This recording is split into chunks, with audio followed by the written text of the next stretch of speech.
오늘 중직자 교회가 9번째 시간입니다. 마태복음 18장 이 본문으로 교회의 치리 그리고 용서에 대해서 같이 한번 말씀 나누도록 하겠습니다. 교회에 세 가지 참된 교회의 표지가 있습니다. 올바른 말씀이 선포되는 곳이라야 교회라고 할 수 있고, 말씀을 진리가 아닌 다른 말씀을 전한다면 그것은 교회가 아니죠. 가장 중요한 게 말씀의 올바른 진리, 올바른 말씀의 선포가 참된 교회의 첫 번째 표지입니다. 그리고 두 번째 표지가 성례의 시행입니다. 성례라고 하면 세례, 그리고 또 같이 성만찬 나누는 거 있죠. 이 성례를 올바르게 시행을 해야만 참된 교회다. 왜냐하면 주님께서 그 일을 명령하셨기 때문에 그렇습니다. 그리고 세 번째 교회의 표지가 교회의 칠입니다. 올바른 권징을 하는 교회가 교회다.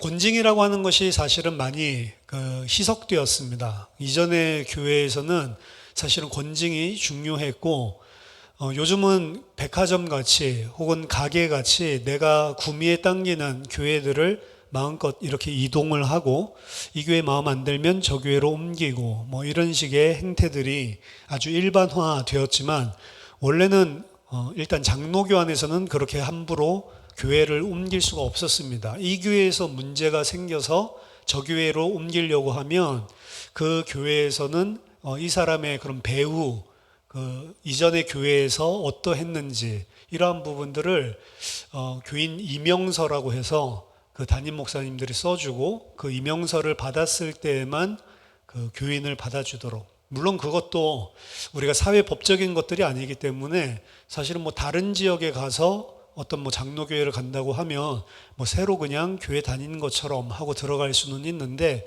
원래는 그 법적으로 그런 식으로 사실은 어떻게 보면은 마음껏 이 교회에서 무리를 일으킨 사람이 다른 교회에 가서 또 예배드리고 섬기면서 또 무리를 줄 수 있을지도 모른다라는 이런 생각들 때문에 사실 함부로 이렇게 교회 옮기는 것들이 힘들었죠. 근데 이제 요즘 같은 세대를 보면 장로교회들도 마찬가지입니다. 임명서를 정확하게 받고 그리고 지역에 있는 다른 교회로 이렇게 옮기는 예가 거의 없습니다. 그냥 마음에 들지 않으면 그냥 교회 출석 안 하고 다른 교회 옮겨버리면 그만으로 생각을 하니까요.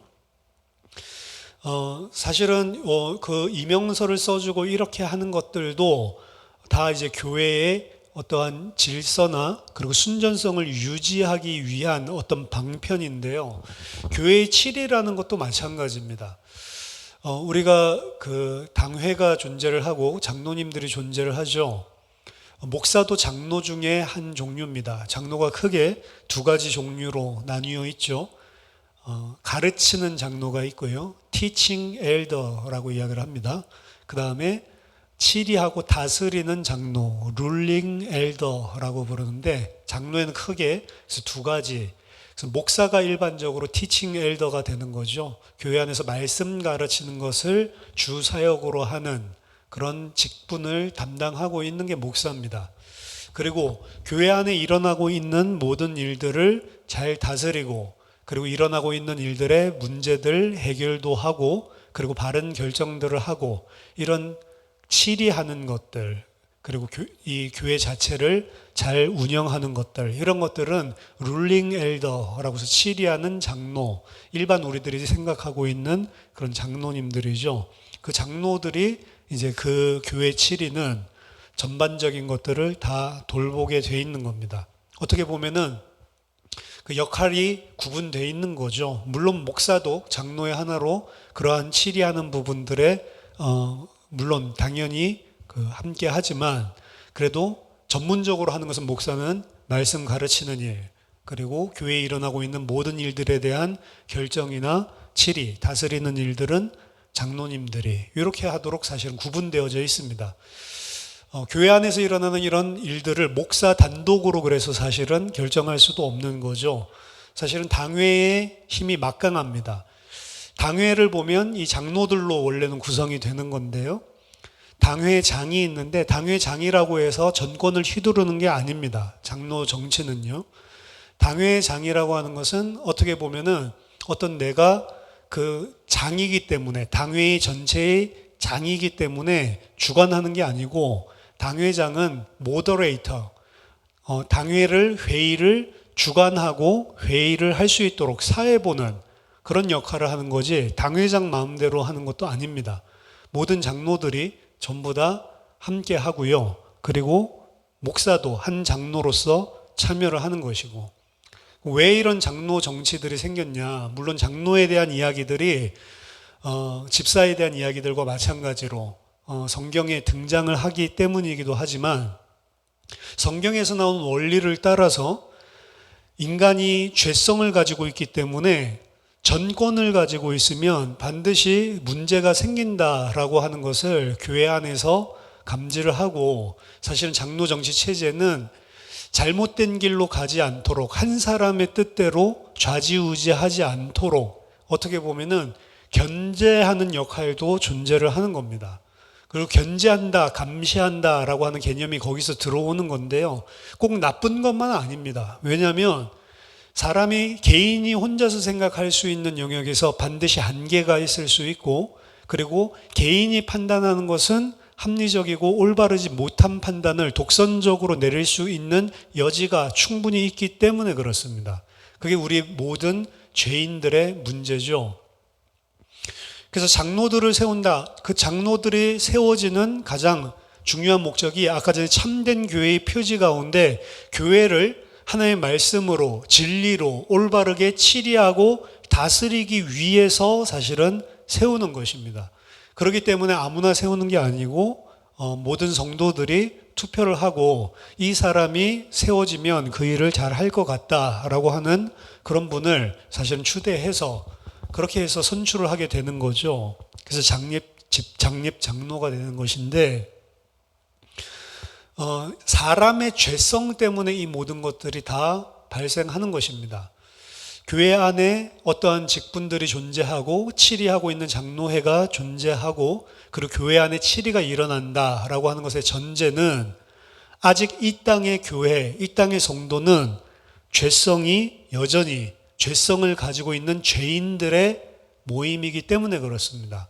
그렇기 때문에 교회 안에는 세상에서와 마찬가지로 우리들이 가지고 있는 죄성 때문에 문제들이 발생할 수밖에 없습니다. 근데 그 문제들이 발생할 때 그 문제들을 가만히 놔두면 교회는 순전성을 잃어버리고, 그리고 잘못된 방향으로 갈 수밖에 없기 때문에 이러한 치리라고 하는 것들이 등장을 하는 거죠. 가장 성경 안에서 잘 보여주고 있는 예가 고린도전서 5장 1절 13절에 등장하고 있는 고린도 교회에 있었던 치리 문제였습니다. 고린도 교회 성도라고 하는 사람이 자기 아버지와 아내와 내가 잤다라는 것을 자랑하고 다녔죠. 그리고 그 자랑하고 다니는 것을 교인들도 아무도 터치를 하지 않고 있었습니다. 이에 대해서 사도 바울이 이야기하는 거죠.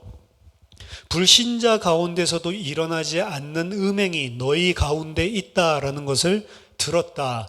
어떻게 그 죄를 짓고 자고 하는 것, 그냥 죄를 내가 우리 아버지의 아내와 잤다라고 하는 것을 죄스럽게 고백한 것이 아니고 자랑스럽게 떠벌리고 다녔다는 거죠. 어떻게 그 사람이 교회 안에서 하나님의 백성이라고 하면서 그 죄를 자랑하고 교만하여서 그것을 뽐내는 것을 교회가 가만히 보고 있냐? 그런 법이 없다는 거죠. 그래서 아주 강력하게 이야기를 합니다. 그를 교회에서 내치라고 이야기하는 거죠. 사단에게 내어줘라. 교회에서 치리를 하는 목적, 교회의 순전성을 유지하기 위함입니다. 그래서 고린도전서 5장에서 바울이 묵은 이 누룩 덩어리가 온 덩어리를 다 이 부패시키는 거 아니냐. 그렇기 때문에 잘라내야 된다라고 이야기를 합니다. 그리고 그 일을 하고 있지 않은 그 고린도 교회를 강하게 비판을 하죠. 교회는 언제든지 이런 죄의 위험성들이 존재를 합니다. 근데 죄 그리고 진리와 다른 것으로 가는 이런 것들이 발견되었을 때 반드시 그 문제를 바로 잡고 바르게 교회가 세워지도록 치리할 필요성이 생기는 것입니다. 천상의 교회에서는 우리가 이야기를 했지만 더 이상 직책 자체가 필요 없는 곳이죠. 그곳에는 죄가 있지도 않고 모든 사람들이 다 온전하게 진리를 알고 하나님 찬양하고 죄 자체가 존재하지 않기 때문에 이러한 조직 자체가 필요가 없는 곳입니다. 하지만 이 땅의 교회는 여전히 우리가 다 개인들마다 죄성을 가지고 있고 또 그 죄성을 가지고 사실 교회를 오염시킬 수가 있기 때문에 그렇기 때문에 바른 교회라고 하면 반드시 올바른 권징이 있어야 된다라는 것을 이야기하는 것입니다. 그래서 오늘 본문이 사실 많이 합심 기도의 능력으로 사실은 많이 오해돼서 사용되어지고 있는데요. 여기도 보면은 19절에 보면 진실로 다시 너희에게 이르노니 너희 중에 두 사람이 땅에서 합심하여 무엇이든지 구하면 하늘에 계신 내 아버지께서 그들을 위하여 이루게 하시리라. 두세 사람이 내 이름으로 모인 곳에는 나도 그들 중에 있느니라 라고 이야기를 하죠. 그러니까 이걸 가지고 두세 사람이 혼자 기도하는 것보다 함께 합심해서 기도하면 하나님이 즉시 들어주시고 그 기도의 응답의 능력이 크다. 이런 식으로 사실은 본문과 전혀 상관없는 잘못된 이런 설교들을 많이 했는데요. 오늘 19절 20절에서 이야기하고 있는 이것은 두세 사람이 모여서 기도한 건 합심 기도의 능력, 그걸 이야기하고 있는 본문이 아닙니다. 앞이랑 같이 생각을 해야 되죠. 앞에서 보면 범죄한 형제에 대한 그 치리와 관련되어 있는 그런 본문입니다. 내 형제가 죄를 범하거든 가서 너와 그 사람과만 상대하여 권고하라. 만일 들으면 네가 네 형제를 얻은 것이요. 어떠한 문제, 죄가 발생을 했을 때 특별히 여기에서 보면 네 형제가 죄를 범하거든 이라고 이야기하는데 네 형제가 너에게 죄를 범하거든 어떤 사본에는 이렇게 나와 있습니다. 그 아래 풋노트에 보면 나와 있죠. 어떤 사본에 네 형제가 네게 죄를 범하거든 그럼 어떻게 하라고요? 가서 그 형제하고만 조용하게 상대하여 권고해라. 그래서 만일 그것을 듣고 깨달으면 그 형제가 죄에서 돌이킨 것이고 죄를 인지하고 그리고 회개하고 그 죄를 짓지 않도록 다시 하나님 앞에서 선 것이기 때문에 그 형제를 얻게 되는 것이고 만일 그것이 분명한데도 불구하고 듣지 않는다면 그 다음에는 두세 증인을 함께 데리고 가서 말마다 확증해서 이 확증한다는 것은 네가 죄 지은 거 맞지? 이런 그런 게 아니고요. 이 사람으로 하여금 깨닫고 잘못된 것을 고치고 세워지게 하기 위한 것입니다. 그래서 말마다 전부 다 하나하나 따지고 이 사람에게 정확하게 그 부분을 인지하도록 돕는 과정이죠. 그렇게 돼서 이 사람의 죄가 분명함에도 불구하고 회개하지 않고 듣지 않거든. 그러면 그때는 이제 교회에 말하고 그리고 교회에 말하라는 건 교회 공회에서 이야기하라는 겁니다. 그 말은 우리로 따지면은 당회 정도가 아니고 전체적인 교회 공동의회라든지 이러한 교회 전체에서 알게 하고 교회 전체적으로 그 부분에 대해서 이 사람을 권고하는 거죠. 하지만 교회의 말도 듣지 않거든. 그러면 이방인과 세리와 같이 여기라. 이게 사실은 치리에 관한 부분이죠. 고린도전서 5장에서 이야기하고 있는 거랑 같이 오버랩해서 생각하시면 같은 문맥입니다. 교회에서 이야기하고 있는 죄를 교회에서 깨닫게 만드는데도 불구하고 그 사람이 돌이키지 않고 자고 한다면 그 사람은 사단에게 내어주라 라고 이야기를 하죠. 이 결정을 누가 내리냐? 개인적으로 내리는 것이 아니고 여기 보면 개인적으로 이야기를 하다가 두세 사람이 같이 가고 교회 전체가 이야기를 하라라고 이야기를 했죠. 이 두세 사람이라고 하는 것은 구약 성경에서 어떠한 일을 분명하게 하기 위한 증인의 최소 구성원 숫자를 이야기를 합니다. 그래서 혼자 이야기하는 것은 법적인 효력이 없고 두세 증인이 함께 거기에 대해서 증언을 하고 그리고 증인이 될 때 그건 법적 효력이 일어나는 건데 그 교회의 권고도 듣지 아니하고 그 사람을 치리했을 때 그때 18절에서 이 7위권에 대해서 이야기를 하는 겁니다. 진실로 너에게 이르노니 무엇이든지 너희가 땅에서 매면 하늘에서도 매일 것이요 무엇이든지 땅에서 풀면 하늘에서도 풀리리라. 이 교회가 이 7위하는 그 내용을 결정한 것을 하나님이 인정한다는 거예요. 이 땅에 교회에게 교회 안의 순전성을 유지하기 위해 7위할 수 있는 권세를 줬다는 거죠. 7위권을 줬다는 겁니다. 원래는 하늘에서 매면 땅에서도 메어지고 하늘에서 풀면 땅에서도 풀려지고 이게 이제 일반적인 생각인데 지금 이 형제 사건, 범죄한 사건에 대해서 앞에서 전술을 하고 있다가 그런데도 듣지 않으면 그 형제를 세리와 이방인처럼 여기라. 말하자면 교회에서 내쫓는, 고린도전서 5장에서 사단에게 내어주는 제일 마지막이 사실은 이 교회에서 쫓아내는 거죠. 근데 그 결정을, 교회에서 내린 결정을 하늘에서도 그대로 수용하겠다라고 하는 겁니다. 니들이 땅에서 무엇이든지 매면 하늘에서도 맬 것이고 너희들가 땅에서 무엇이든지 풀면 하늘에서도 풀 것이다. 이 똑같은 이야기가 마태복음 16장에서 베드로가 주는 그리스도시요 살아계신 하나님의 아들이십니다 고백했을 때 베드로에게 이야기하거든요. 너는 베드로라. 내가 이 반석 위에 내 교회를 세우리니 음부의 권세가 이기지 못하리라 라고 이야기하면서 내가 천국 열쇠를 너에게 주리니 네가 땅에서 무엇이든지 매면 하늘에서도 매일 것이요 네가 땅에서 무엇이든지 풀면 하늘에서도 풀리리라. 이게 베드로에게 초대 교황 베드로에게만 준 그런 전권이 아니고요. 오늘 18장에서도 나와 있듯이 교회에 주신 것입니다. 베드로 너라고 이야기한 거는 너의 고백 위에 주는 그리스도시요 살아계신 하나님의 아들이십니다 라고 고백한 그 교회에게 주신 전권이죠. 7위권, 천국 열쇠. 천국 열쇠라고 하면 사실 천국에 들어갈 수 있는 열쇠 아닙니까? 근데 그것을 메고 풀 수 있는 것을 주는 그리스도시요 살아계신 하나님의 아들이십니다 라고 고백한 교회에게 주셨단 말이에요. 그래서 진리와 어긋나는 것들, 그 진리에 대해서 듣고서도 회개하지 않는 자들을 치리할 수 있는 치리권을 교회에게 허락하신 것입니다. 그리고 그 교회가 두세 사람이 모여서 결정한 것, 그것을 하늘에서도 전부 다 그들이 결정하는 대로 다 수용한다는 거죠.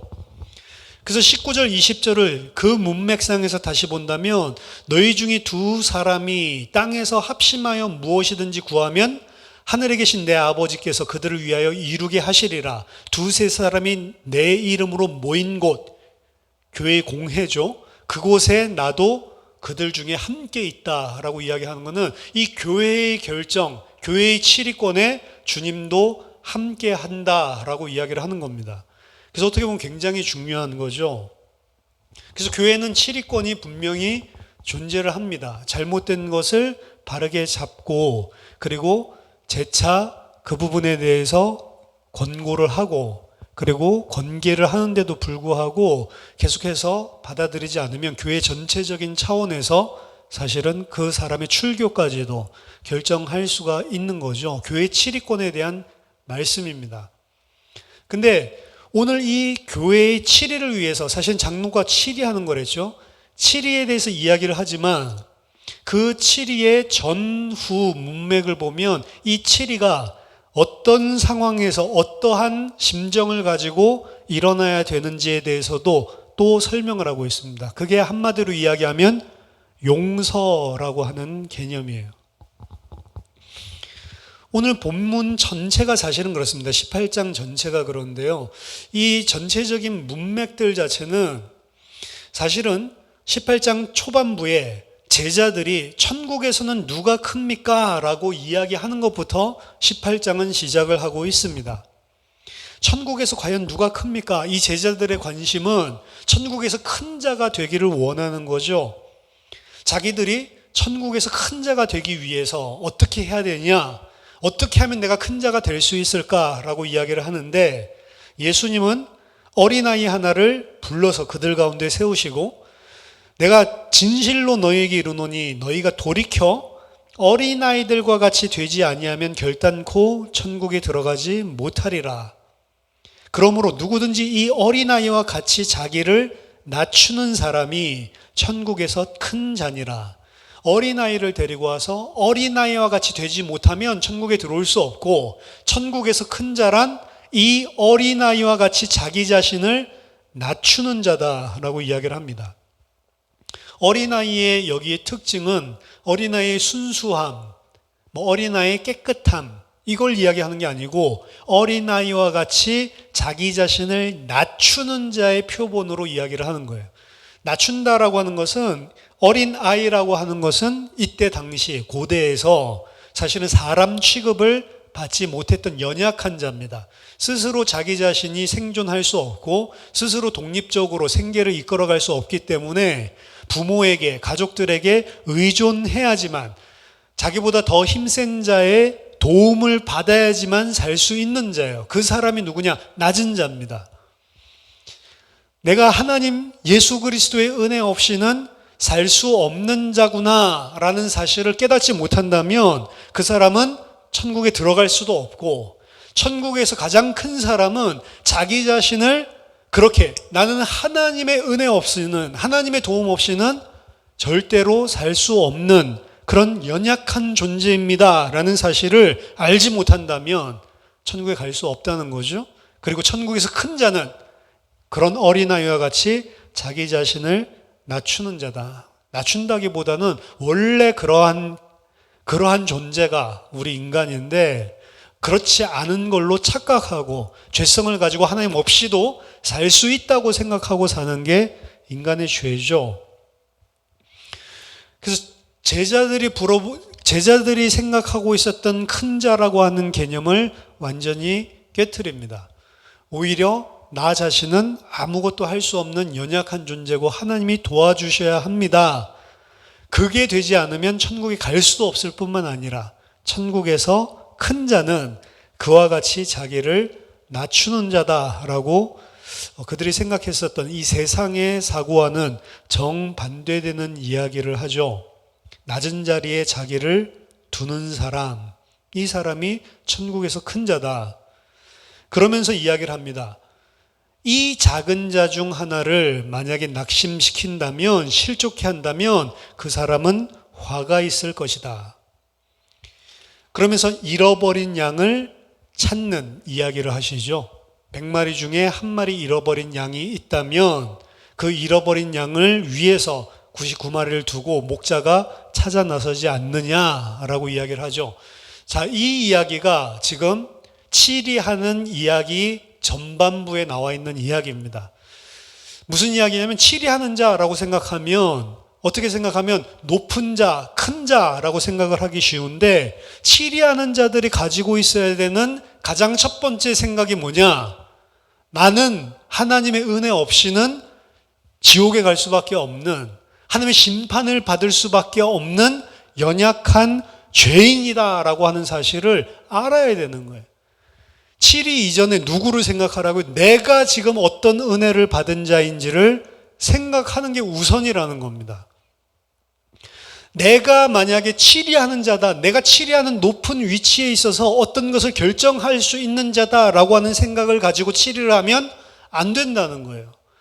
그래서 교회 안에서 장로의 직분을 차지하는 것, 어떠한 중요한 중직을 맡는 것, 이거는 세상에서 이야기하는 완장 차는 것과는 다르다는 거죠.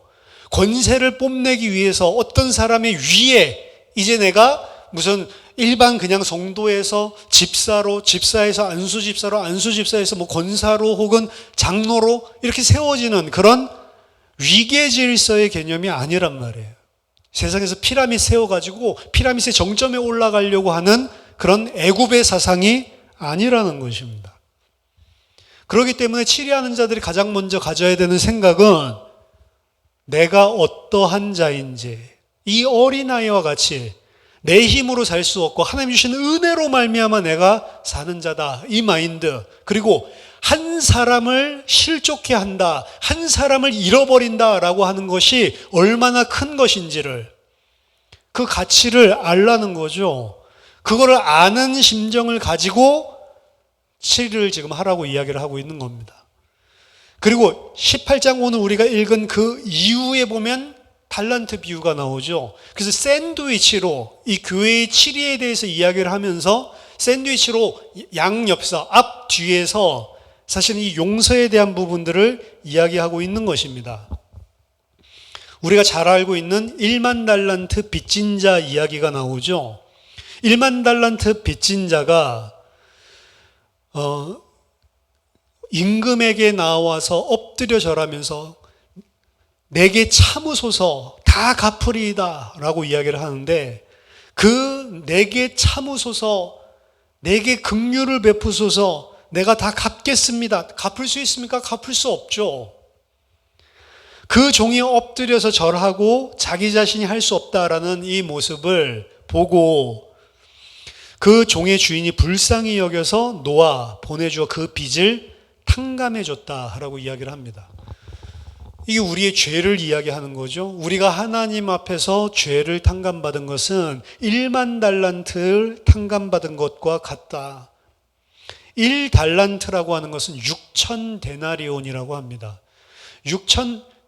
1데나리온이 하루 일꾼의 품삯이거든요. 그 6천 데나리온이라고 하는 것은 6천 데나리온, 6천일 동안 일을 해야지 벌 수 있는 임금이잖아요. 말이 6천일이지. 6천일만 한다 하더라도 사실은 16년 동안 하루도 쉬지 않고 매일 일해야 6천일의 품삯이 생기는 거고요. 만약에 주일날 쉰다 일하는 것을 6일만 일하고 주일날 쉰다라고 하면 20년 동안 일을 한 싹시, 그게 1달란트예요. 그럼 1만 달란트라고 하는 것은 그럼 얼마나 큽니까? 1달란트만 하더라도 사실은 20년 동안 내가 벌은 모든 싹을 다 줘야 갚을 수 있는 양인데 1달란트가 아니고 1만 달란트죠. 그러면 20년이 아니고요. 정확하게 계산을 하면 20만 년 품삯이에요. 20만 년. 20만 년 동안 내가 하나도 안 쓰고 모아야지만 갚을 수 있는 품삯이 그게 1만 달란트라고요. 어마어마한 것이죠, 사실은. 갚을 수가 없는 것입니다. 20만 년 일해야 갚을 돈이면 사실 하루에 이자가 얼마나 올라가겠어요. 1년에 이자를 1%만 잡는다고 그래도 이자마저도 감당할 수 없을 만큼 큰 양을 탕감받은 것입니다. 그런데 그 1만 달란트 탕감받은 자가 이제 탕감 다 받고 나서 그리고 길거리에 나가죠. 28절에 그 종이 나가서 자기에게 100데나리온 빚진 동료 한 사람을 만나 붙들어 목을 잡고 이르되 빚을 갚으라 하매 그 동료가 엎드려 간구하여 이르되 나에게 참아서 주소서 갚으리이다. 자, 100데나리온 빚진 동료를 만났는데 그 사람이 지금 그 앞에 엎드려서 간구하여 이르되 내게 참아 주소서 갚으리이다. 이거 좀 전에 자기가 임금 앞에서 한 말이잖아요. 26절에 내게 참으소서 다 갚으리이다. 똑같은 일이 미믹같이 일어나는 거죠. 방금 전 자기가 했었던 일을 지금 자기 동료가 자기 앞에서 하고 있는 거죠. 그럼 20만 년치 탕감받은 사람이 지금 100데나리온이 뭐 작은 양은 아니겠죠. 100일 동안 일한 품삯이니까 그것만 하더라도 사실은 뭐 일당 7만 원 친다 해도 700만 원, 뭐 10만 원 치면은 1000만 원. 작은 돈은 아니죠. 그런데 나는 지금 20만 년치 빚을 탕감받은 사람이란 말이에요. 그리고 이 사람이 안 갚겠다는 것도 아니고 좀 참아달라. 내가 무조건 갚겠습니다.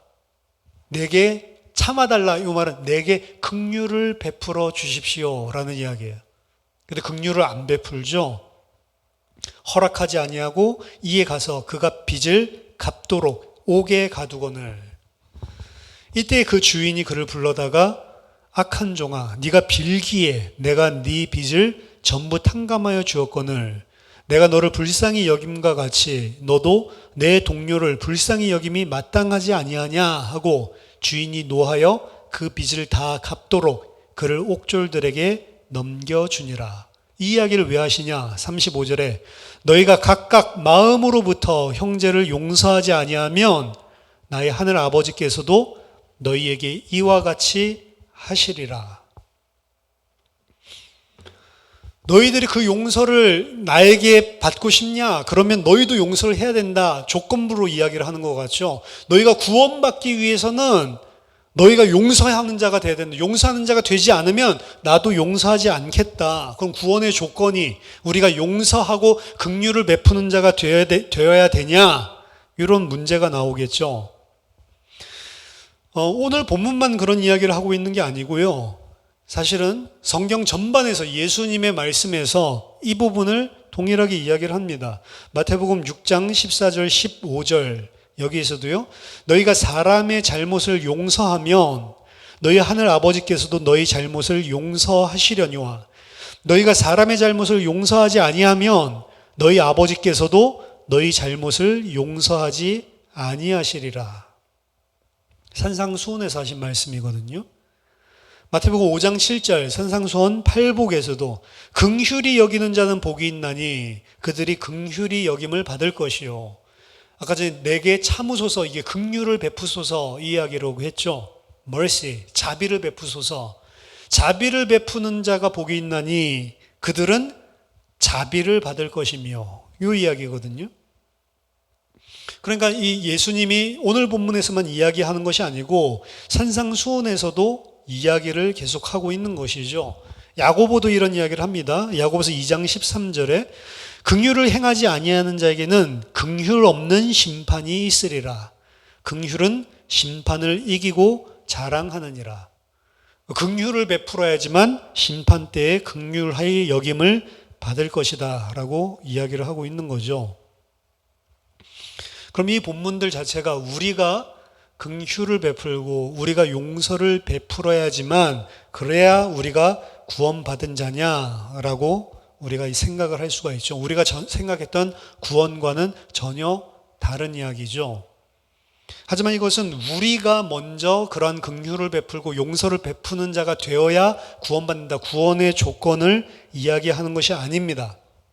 이 이야기가 하는 이야기는 오늘 본문에서도 이야기를 하는데 오늘 본문에서 뭐라고 이야기하죠? 주인이 네가 빌기에 내가 네 빚을 전부 탕감하여 주었거늘 내가 너를 불쌍히 여김과 같이 너도 내 동료를 불쌍히 여김이 마땅하지 아니하냐라고 하는 이 이야기. 사실 이게 핵심입니다. 만약 하나님이 사실은 우리의 죄를 탕감하기 위해서 자기의 아들의 피값으로 우리의 모든 죄를 용서해 주셨는데 그 우리의 모든 죄를 자기의 아들의 피값으로 용서해 주신 그 하나님의 용서가 우리들 마음속에 어떻게 부딪혀 있냐 지금 이야기를 하는 겁니다. 만약 그 용서가 우리들 마음속에 아무런 영향력이 없다라고 한다면 그렇기 때문에 우리가 그 용서받은 감사와 그 은혜가 아무런 영향력이 없어서 우리들의 삶들 속에 우리에 대해서 잘못한 자들을 용서하지 못하고 원한을 풀지 못하고 그들에 대해서 용서하지 못한다라고 한다면 그 사람은 예수를 내가 믿고 예수님이 내 죄를 위해서 죽었습니다. 이분 말로는 하지만 그 사람은 그 구원을 받은 자가 아니라는 겁니다. 주님의 용서를 온전하게 주님 주신 대로 귀하게 감사하게 그 하나님께서 주신 은혜를 받지 못한 자예요. 못했기 때문에 그 사람은 만약에 그러한 예수님이 길이 있다라고 한다면 그걸 어떻게 내 죄 용서받고 나 이제 천국 갈 수 있구나 라고 하는 수단으로 사용하는 거지 그 은혜와 사랑이 부딪힌 것이 아닙니다. 그렇기 때문에 그는 여전히 자기 자신만을 알고 자기 자신만을 사랑하고 자기 자신만을 위해서 사는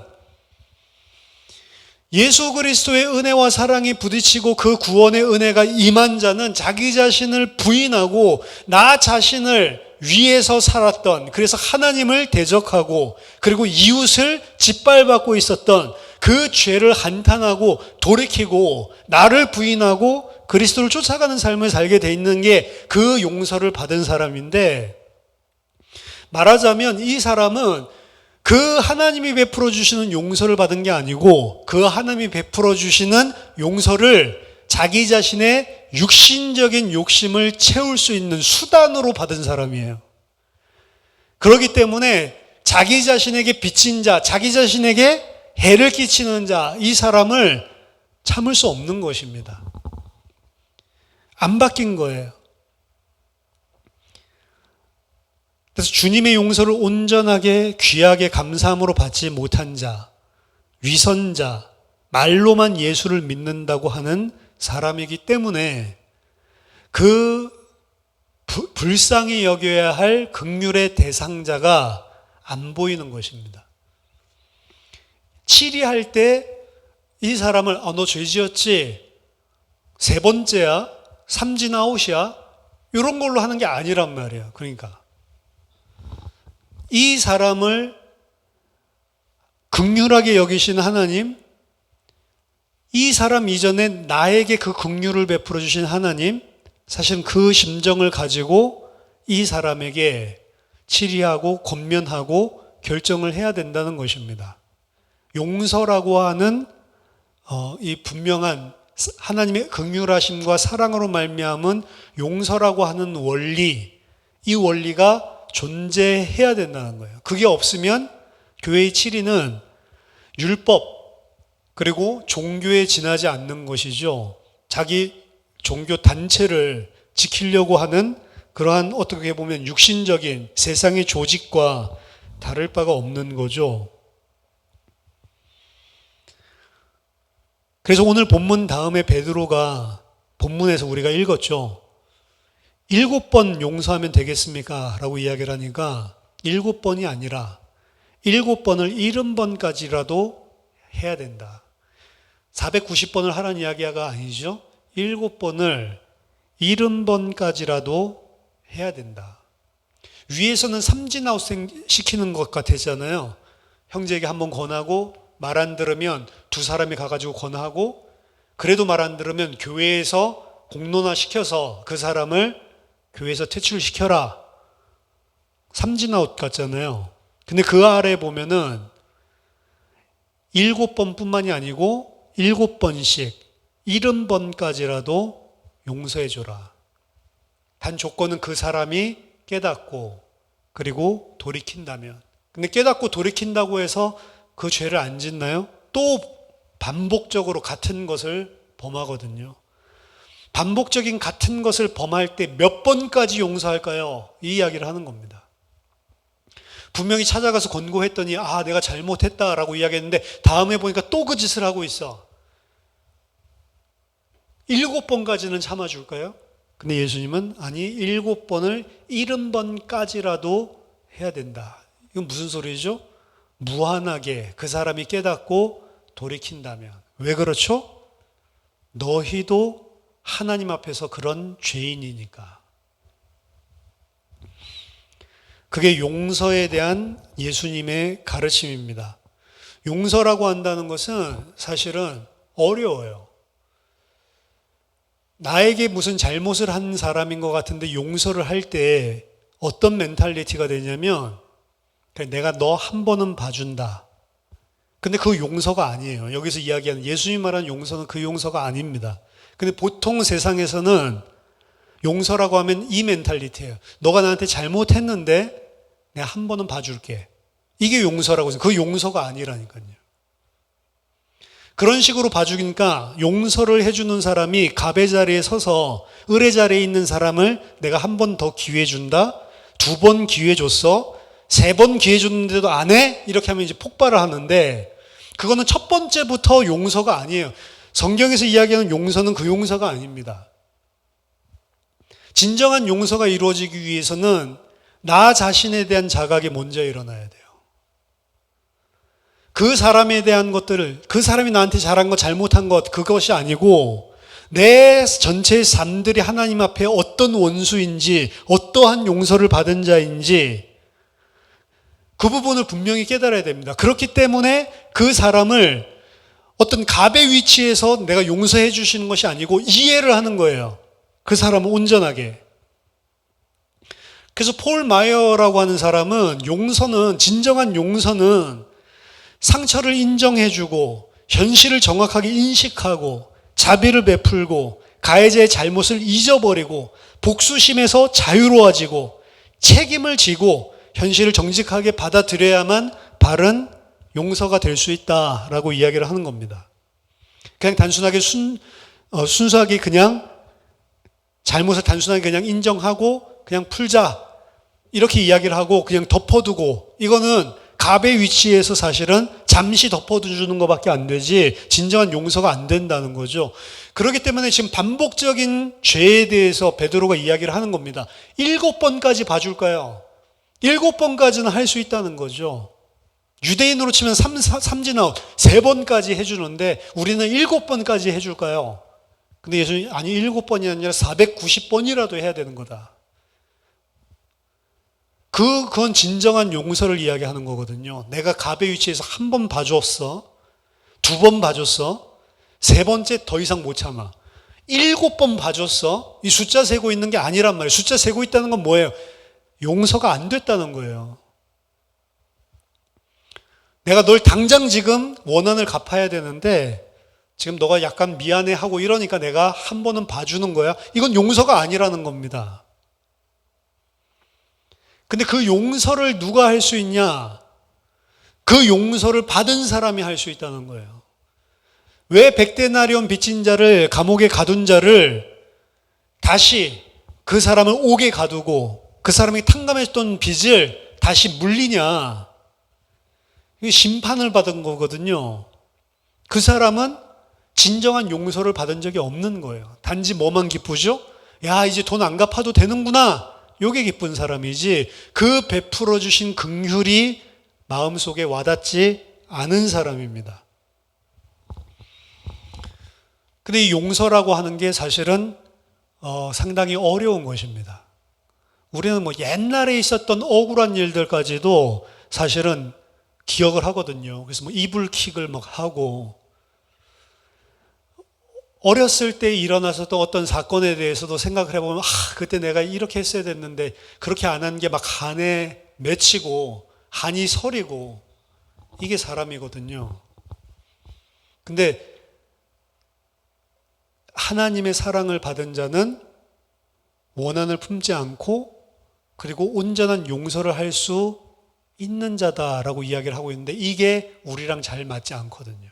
근데 하나님 뭐라고까지 이야기, 그러한 용서를 안 해주면 너희는 그런 용서를 안 받은 사람이야. 너희가 그런 용서를 진짜로 받은 자라면 마땅히 너희도 그렇게 해야 되는 거야 라고 이야기를 합니다. 하지만 우리가 이 땅에서 사는 성도들의 삶을 보면 이러한 온전한 용서를 하지 못하는 그런 죄성이 우리들 안에 여전히 존재를 하고 있다는 사실을 날마다 보게 됩니다. 그리스도의 성령이 내주하고 계시고 그런 용서를 분명히 받은 하나님 백성인데도 불구하고 그러한 용서를 하지 못하고 한을 품고 분을 품고 노를 풀지 못하고 있는 게 우리의 죄인된 모습이란 말이에요. 근데 정말로 구원받은 사람이라고 한다면 그러한 원한과 악감정과 분노가 마음속에 자리를 잡고 잠을 잘 때에도 잊지 못해서 잠들 때에도 그 원한을 품고 있고, 그 사람들, 그게 우린데요. 솔직하게 그리스도의 은혜를 받고 그 자비를 받은 사람이라면 그 하나님의 은혜 속에서 이러한 자신의 원한을 풀지 못하고 그들을 용서하지 못하는 자신의 자아와 영적으로 분투하고 싸워야 됩니다.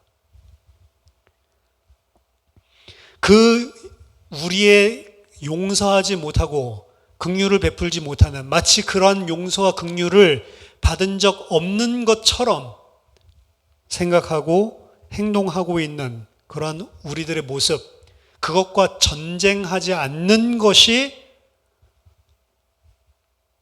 신자의 잘못된 모습이에요. 신자 또한 이 죄성을 가지고 있기 때문에 그 자기 자신만의 생각을 가지고 자기 자신만을 위한 그 자아를 사실은 대적해서 분투하고 전쟁을 치르고 싸워야 되는 거예요, 사실은.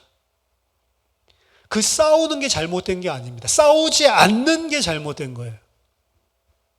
그런 마음들이 있을 때 불편해야 되고, 그런 마음들이 있을 때 잘못된 것이기 때문에 하나님께 은혜를 간구하고, 내가 어떤 은혜를 받은 자인데 또 이러고 있습니다. 하나님 앞에 고백하고 성령의 도우심을 받아서 참된 자유를 얻기 위해서 싸워야 되는 거예요.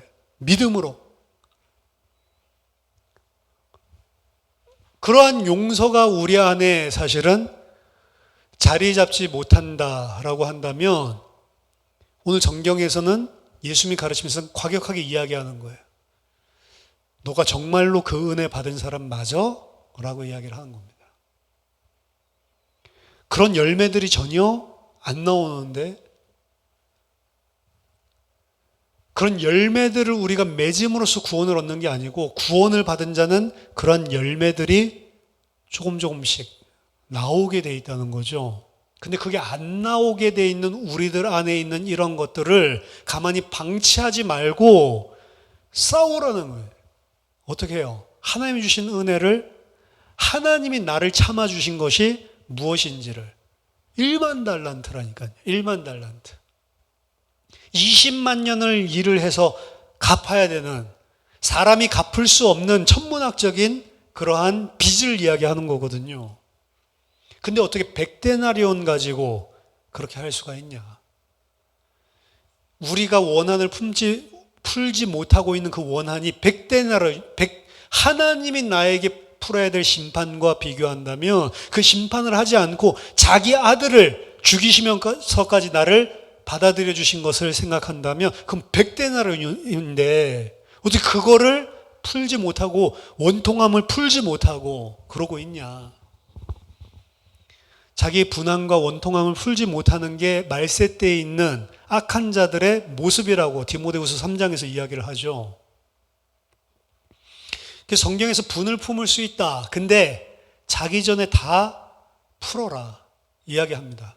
하루를 넘기지 마라. 그거 계속 가지고 있지 마라 라고 이야기를 합니다. 결국엔 그것 자체가 내 자신의 죄악이에요. 나 자신에 대해서도 바라볼 때에도 용서할 수 있어야 되고요. 그리고 타인을 볼 때에도 용서할 수 있어야 됩니다. 어떤 사람은 또 타인에게만 이렇게 관대하고 자기 자신에게는 또 옥죄는 사람이 있는데, 그것도 바람직하지 못해요. 하나님이 보시는 대로 보란 말이에요. 하나님이 나를 보고 있는 대로, 하나님이 그 사람을 보고 있는 대로. 잘 안 됩니다. 하지만 그것을 위해서 분투해야지만, 그것 때문에 사실 마음에 걸려야지만, 그게 잘 안 된다면 하나님 앞에 무릎 꿇어야지만. 그래서 우리가 진짜로 그리스도의 은혜를 받은 자로 하나님을 바라보고, 그 은혜를, 긍휼을 베푸르신 하나님을 바라보고, 그리고 우리의 모든 공동체, 형제, 자매들을 바라보고 타인을 바라볼 수 있는 그런 사람이 됐을 때, 사실 예수님이 그런 죽음을 죽으셨죠. 저들의 죄를 저들에게 돌리지 마십시오. 저들은 알지 못하고 그럽니다. 스데반이 또 그 모습을 하고 순교를 당했는데, 그 자리에 사실은 이르지 않는다면 뭐라고 해요? 구원받지 않은 자다라고까지 강력하게 이야기를 하는 겁니다. 우리를 결국에는 그 자리로 만들어 나가시는 거예요. 원한도, 우리가 가지고 있었던 분노도, 사람들에 대한 내 판단과 나 중심으로 생각했었던 이 모든 것들도 다 내려놓고 하나님의 백성들을 용납하는 거죠. 그래서 바울은 이렇게 이야기합니다. 골로새서 3장 13절, 누가 누구에게 불만이 있거든 서로 용납하여 피차 용서하되. 혼자만 용서하는 게 아니고 다 구원받은 자니까 피차 서로 간에 용서하되 주께서 너희를 용서하신 것 같이 너희도 그렇게 해라. 교회 안에 이야기하는 거죠. 에베소서 4장 32절에도 서로 친절하게 하며 불쌍히 여기며 서로 용서하기를 하나님이 그리스도 안에서 너희를 용서하심과 같이 하라. 그러니까 전제가 하나님이 그리스도 안에서 우리를 용서하신 게 전제가 돼 있는 거예요. 그 용서 받은 것 같이 너희도 서로에게 친절하게 하고 kind 그리고 불쌍하게 여기고 서로를 용납해라. 그러므로 사랑을 받는 자녀같이 너희는 하나님을 본받는 자가 되고 그리스도께서 너희를 사랑하신 것 같이 너희도 사랑 가운데서 행하라. 그는 우리를 위하여 자신을 버리사 향기로운 제물과 희생 제물로 하나님께 드리셨느니라. 우리도 사랑으로 내 자신을 부인하고 내 자신을 하나님 앞에 제물로 드릴 때 그리스도께서 나에게 그런 것처럼 나도 그럴 때 그때 진정한 사랑이 공동체 안에 교회 안에 우리가 알고 있는 사람들에게 흘러나간다는 거죠. 7일을 하되 반드시 이 원리, 이 은혜를 잊지 말고 이 안에서 하라라고 이야기를 하고 있는 것입니다. 저와 여러분들이 결국에는 이 그리스도의 용서, 그리스도의 은혜를 받은 자가 그 사랑을 그대로 베풀 수 있는 자로 사실은 세워지는 게 구원의 완성입니다. 그리고 교회는 그러한 사랑 안에서, 그런 용납함 안에서 치리하고 그리고 순전성을 지켜나가는 것이다. 저와 여러분들이 우리 개인이 가지고 있는 생각들, 기준들 이런 것들 때문에 가지고 있는 모든 우리의 원한 그리고 악한 감정 이런 것들이 있으면 푸시고 그리고 진짜로 그 하나님께서 용서해 주셨다는 요 긍휼하심 그 긍휼을 품고 다른 사람에 대하여서 그 은혜를 받은 자처럼 그 긍휼을 받은 자처럼 사는 은혜가 있기를 예수 이름으로 축원합니다. 기도하겠습니다. 살아계신 하나님 아버지 은혜를 감사드립니다.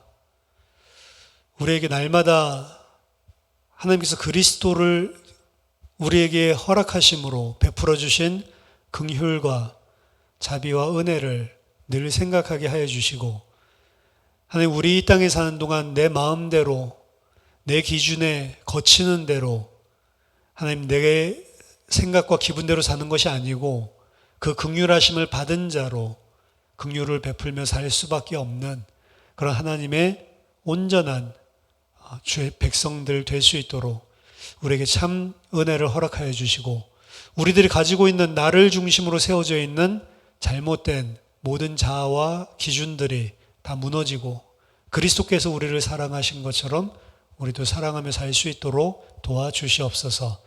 예수생명교회에 세워지는 중직자들을 복주시고 그들 그러한 사랑과 용서로 교회를 잘 치리해 나갈 수 있도록 도와주시옵소서. 예수 그리스도 이름으로 기도하옵나이다. 아멘.